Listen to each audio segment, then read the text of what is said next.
జమ్మూ కాశ్మీర్లోని భదర్వా లోయలో ఎంతో వైభవంగా జరుపుకునే మేళా పట్టా పండుగ గురించి మీరు తెలుసుకోవాల్సిన ముఖ్యమైన విషయాల త్వరిత వీక్షణమిది.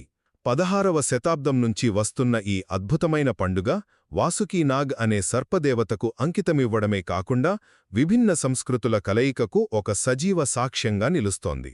మొదటిగా ఈ పండుగ చారిత్రక మూలాల గురించి మాట్లాడుకుందాం. ఇది 16వ శతాబ్దపు నాగ సంస్కృతిలో అంటే సర్ప ఆరాధనలో దాగి ఉంది. మీకో విషయం తెలుసా?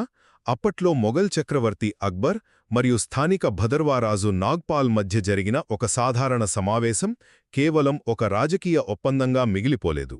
అది రెండు భిన్న సంస్కృతుల మధ్య ఒక చారిత్రక శాంతి ఒప్పందంలా మారి ఏకంగా 400 ఏళ్ల సంప్రదాయానికి నాంది పలికింది. రెండవది, ఈ పండుగ నేర్పే సాంస్కృతిక మరియు మత సామరస్యం. ఈ రోజుల్లో మనం మత సామరస్యం గురించి చాలానే మాట్లాడుకుంటున్నాం కదా. మరి భిన్న వర్గాలకు నిలయమైన చీనాబ్ లోయలో ఈ వేడుక శతాబ్దాలుగా భిన్నత్వంలో ఏకత్వాన్ని ప్రాక్టికల్గా చూపిస్తూ వస్తోంది.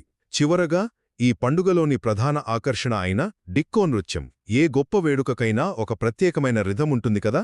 సరిగ్గా అలాగే ఎంతో ఉత్సాహంగా సాగే ఈ జానపద నృత్యం మేళాపట్టా పండుగకు గుండెచప్పుడు లాంటిది.